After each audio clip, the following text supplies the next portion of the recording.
Hello everyone, and welcome once more to Redwolves and Ramparts. I'm your host, Reese Barnett, and joining me at the table again is John, Noah, JC, and Trey. Trey sporting a stylish new look.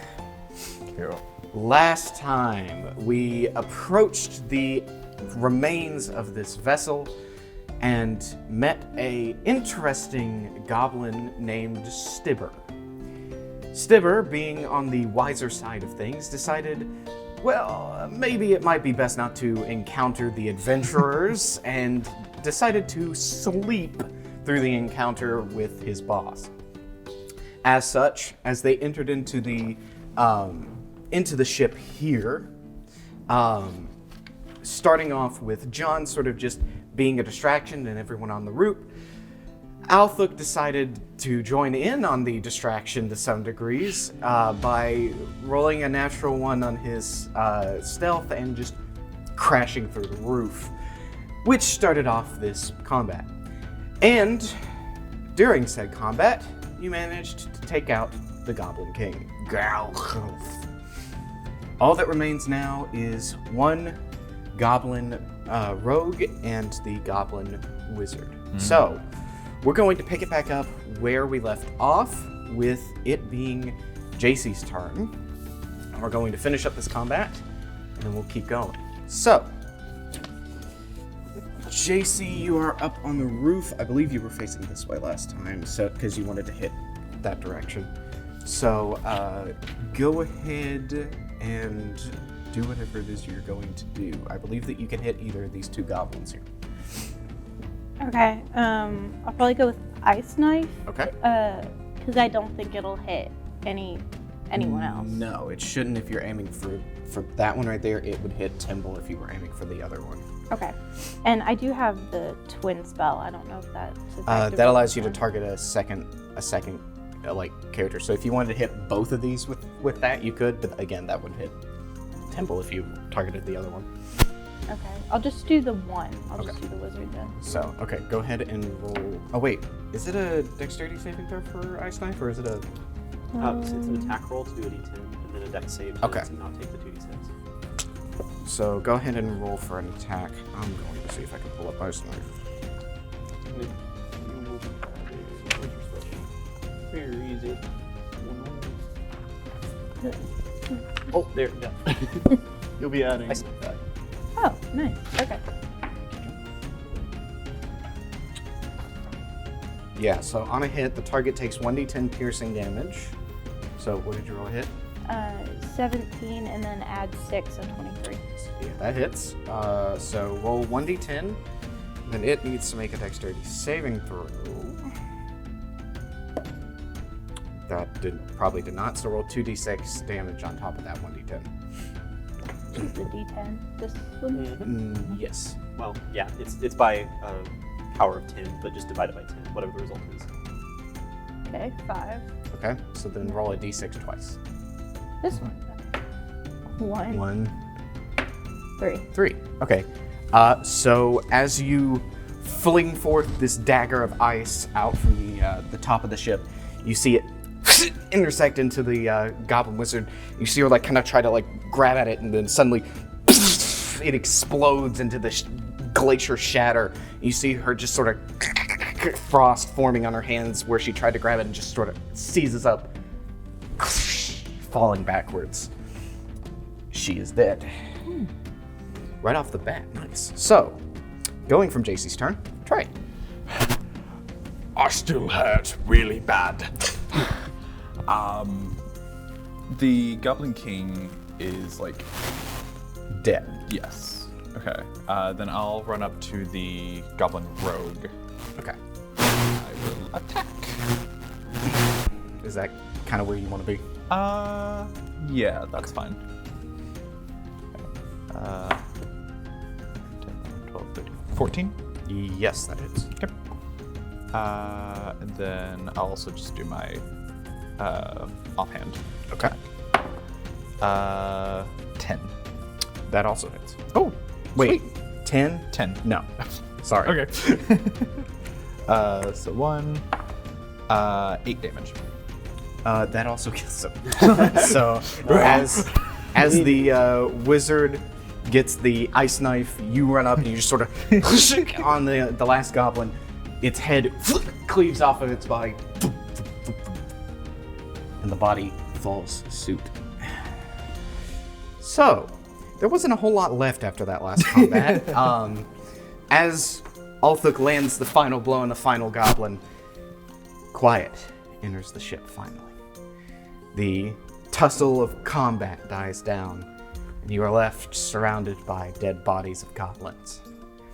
The body of the king lying over here, and on him, the shining golden crown that had given him some form of mystical power to avoid damage.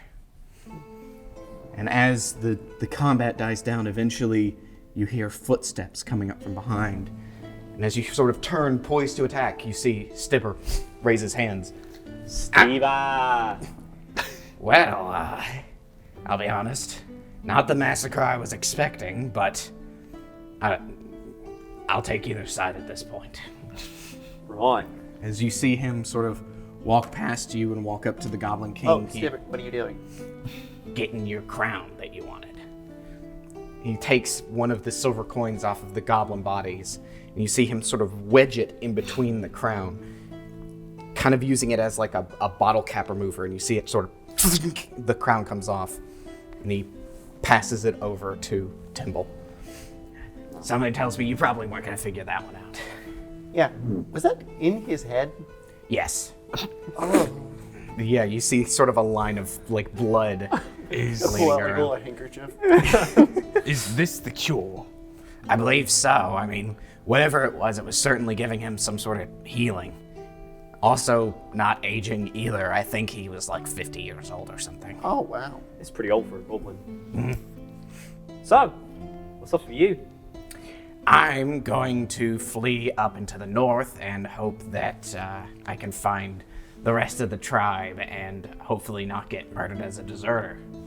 Well, you could do that and be like at risk of murder, or we could talk about that whole like I did give intent you of a business employment card. form, Yeah. I mean, we wouldn't kill you, so.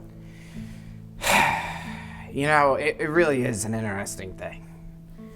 One employer gets murdered by somebody else looking for another. You really just have to take the time to think, are those the people you want to be working for? That's fair. I thought that's how goblin law worked. It is. I do want to work for it. It didn't take me very long to sort of sort that out. Yeah. So anyways, what kind of payment plan or anything like that's going to be working We'll on? have to get in contact with our employer, but I mean, I can cover you as of right now as like a temp. I don't know what that means, but sure. All right. I don't have any forms on me right now, but if you'll follow me back to. I ain't going anywhere. Awesome. Cool. So, as you hold the crown in your hands, did you take any damage during that fight, by the way? I did. Fork it over. Oh, I did. Yeah. Okay. As you hold it in your hands, you feel sort of your wounds, not as quickly as most healing magic, but it sort of begins to start stitching already. So, like, by the time that you get back to the town, you're going to be back to full health. Okay. If I notice this and like I take like the 1 hit point back or something like that, I'll be like, "Oh, look, you need this more than me." Thank you. So Don't put it on your head. I think that's a bad idea. As you like hold it in your hands, you feel this like sort of warm glow. And you see, while his wounds were kind of stitching slowly, your wounds begin to sort of stitch a lot quicker. And you feel like your strength starting to come back to your body as you just hold this golden crown in your hands. I'm going to walk over to each of the goblins and take the coin that each of them have. Okay. Just pocket it. Okay. These might be useful later on. Yeah, in case we need to kill you. I was thinking killing the CEO. If we're going to give him this. Excuse me? If this is okay. So This is a crown Alpha- that makes you immortal. there's a little thing they teach us in my department about brand loyalty. So I'm gonna pretend that was a joke. Sure. I'm not even a part of their brand yet, and already you see him draw a dagger. You better not be planning to kill my boss.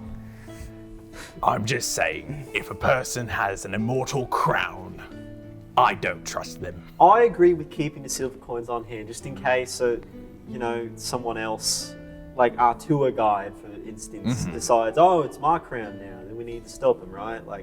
I tell you what, I'll hold on to the coins.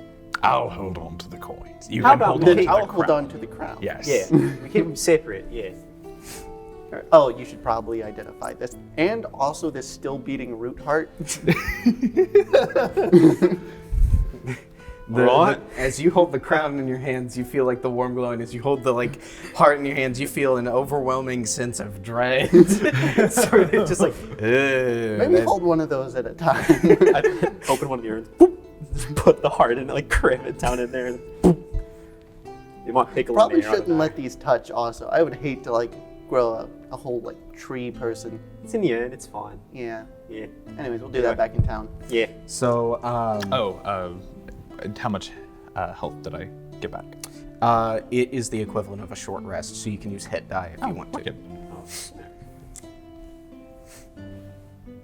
Does it just straight up let you use your hit die at any time, or? As you're holding the crown, and if you spend half of the time of a long rest or a short rest doing anything else, it gives you the equivalent of a short rest. So you can be doing combat, you can be doing anything else. As long as it is a 30-minute spin, you could be traveling, it gives you the equivalent of a short rest and hit die back. Okay. As well as some various other things too, but that's the effect that you guys are experiencing right now. So as you guys sort of begin moving your way out of the ship, anybody want to loot the goblins? Oh yeah. I said it last time with the frog people, but is there any sort of elements of the goblins you would like to loot? Like their ears, their teeth for whatever reason? I don't know. No, these are people. That feels weird. Okay. Yeah.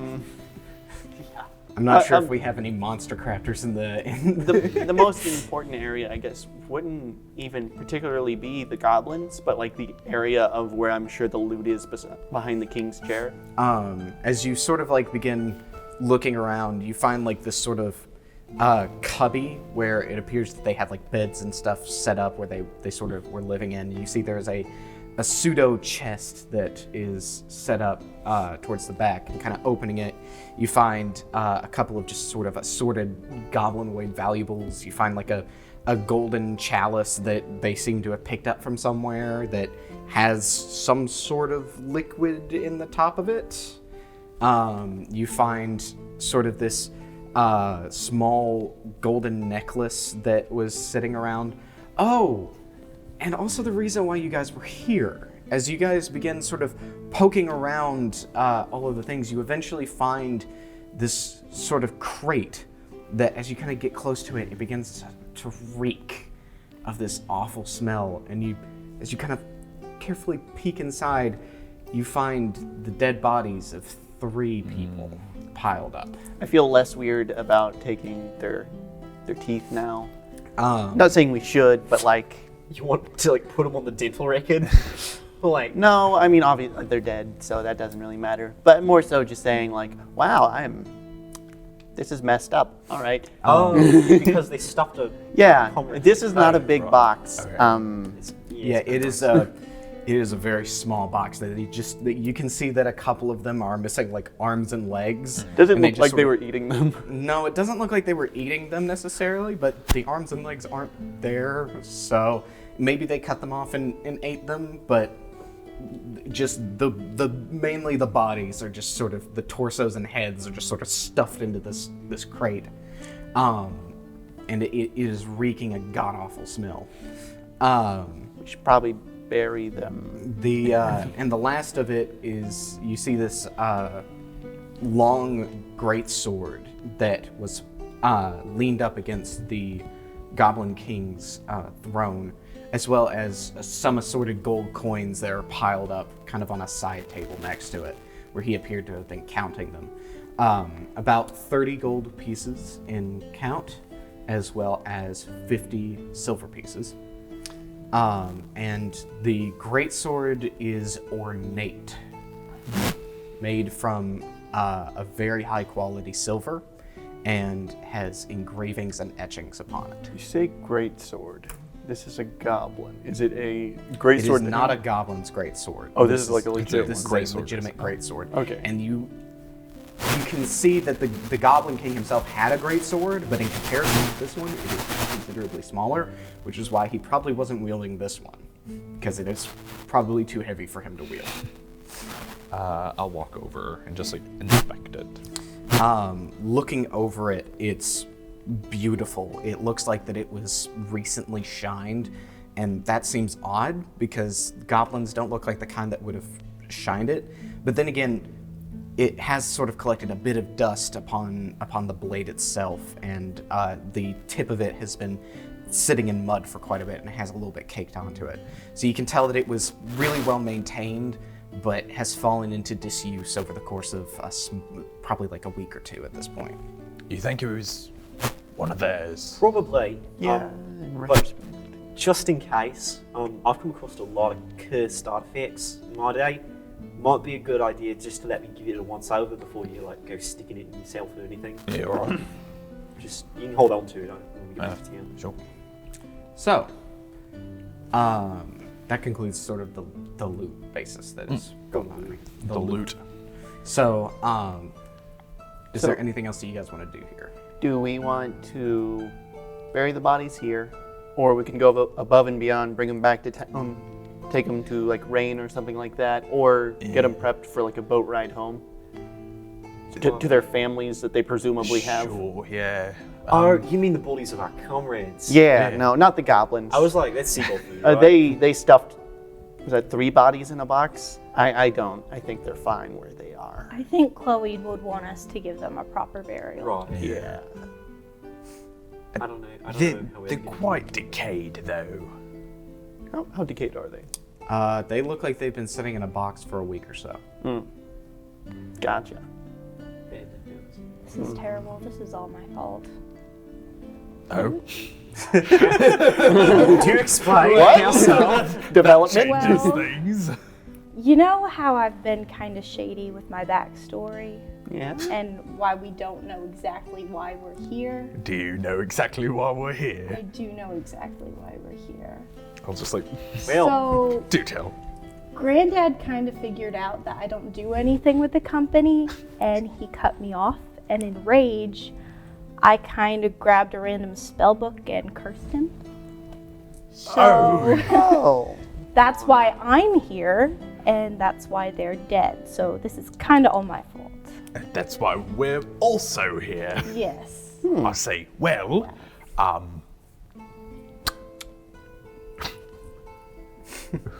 well, you know, mistakes happen. sometimes we do things in a fit of rage, right? I don't think you can take all this. I don't think all this is you. You know.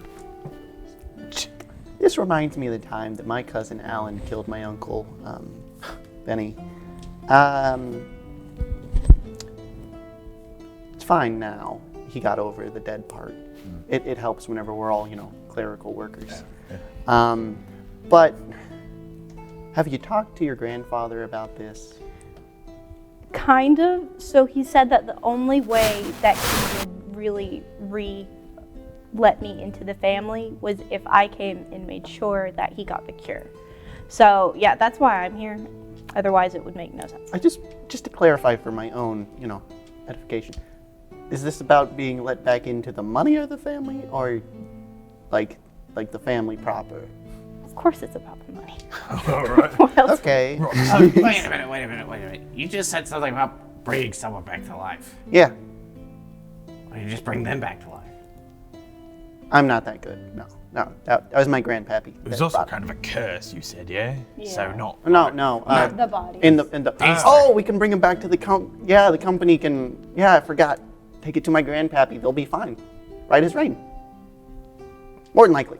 Would they? All right. Well, So we Good. need to bring Oh, those and back we- with us. Yeah. I mean, it will cost the company some diamonds, but sure. no, these were contractors. Is that in their contract? You see as Somehow I doubt it's part of Their the family can employee get a loan. benefits. you It'll be see Stibber kind of like come over to one of the bodies and sort of like open up his mouth and kind of like reach in and is like, you see him pull out a coin. Where did that come from? He was keeping it in his cheek. Oh yeah. All right. It's for people who usually want their bodies to be found. Well, I've stolen them out of quite a few mouths, actually, myself. right. Well, Some good side of hand. yeah. Oh, when they're dead. I see. That makes more sense. Yeah, I don't just like yoink it out of their living mouth. Yeah, that'd be Well, kind I of mean, hard. I feel like with Could everything try. missing. So how much does this box weigh? I don't know. Not you, Stibber. I'll try to. I'm asking. It's 3 dead bodies. So, I mean, if you want to try to lift it, make an athletics Is there check. like a wagon or like a wheelbarrow nearby? You can make an investigation check to look around. Let's go. 12. Yeah. Sort of like getting like your hands underneath it, and Guidance. lifting it. You can get it up off the ground, but the likelihood of you being able to truck it all the way back to town is pretty difficult. Do we want to just like come back for it? 11. 11. Looking around, it's a goblin encampment. I mean, it seems like they weren't really planning on leaving anytime soon. So the area is not really suited for carrying heavy objects. So, plan. There's a lot of driftwood around here. We can fashion like a kind of sled type deal. I mean, it's just loose sand, right? So like, surely we can just pull it across there, and then you like clean it up with whatever it is you do, and make it not smell like sin. So we're not trucking a bunch of dead bodies through town.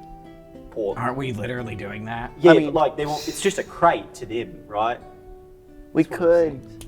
I still think we should take this to Rain's place because that's where dead bodies should stay. in Well, the yeah, meantime. but like not. But so like alternate idea, instead of like a sled where we have to drag it, maybe we can like put 2 sticks like right underneath it and then like tie those to it, and then it's like a everybody grab a corner kind of thing. Teamwork.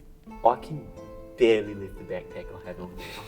I I'm think not sure how useful I'd be. Yeah, I'm a little short. every hand helps. Okay. maybe me and you together can like Yeah, manage one corner. I can like ride on your shoulders, and then you can Yeah, do the most of the work. something. I don't know if that's gonna work, but we'll try. Yeah, we'll try. All right. So finding some pretty large sticks just sort of out of the rubble is pretty easy. The whole place is just wood gore everywhere, pretty much. So just finding sticks is child's play. Wood gore, gore. You know. It all mixes together. Goblin gore, wood gore. Sticking the sticks underneath it, you have also just sort of lift it up for a few seconds, just chunk. So, if you all want to make an athletics check to see if you can lift it, Timble, I'm going to say that you are going to have advantage because Guidance.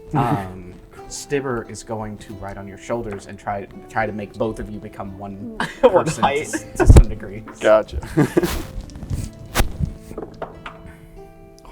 That's not awful. oh no. That was a 1 and a 7. 7. Okay. 15. Okay. Oh wow. I'm not weak at all. 8. This is the only one we roll, right? Did you Yes, roll 2? just Okay. that one plus your whatever your athletics is on your skills. Yeah, it's still 8. Okay. That's 16. Okay. I had advantage because he. So, luckily for you guys, only 2 of you had to succeed on this. So, I'm almost as strong as Arthur. yeah, the other 2 sort of make sure that the whole thing doesn't tip more than anything. So, surprisingly, you see him just sort of like take up one of the corners, and you see him like, I'm surprised that I'm lifting this. Noodly arms. And then you all about pretty much form. take up the brunt of everything else that he's not carrying.